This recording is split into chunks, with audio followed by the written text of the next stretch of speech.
Kia ora koutou, ke kone hau ki te haka marama ke koutou me pēhea ki te whakaingoa wene hautau roto I te reo Māori.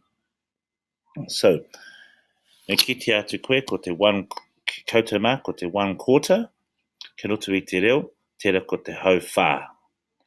So me kiti atu koe we tahi o ngā hautau me pēnei.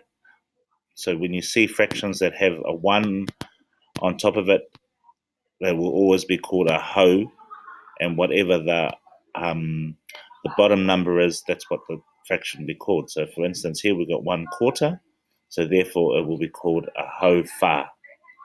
But therefore, if it was a fraction that was 3/4,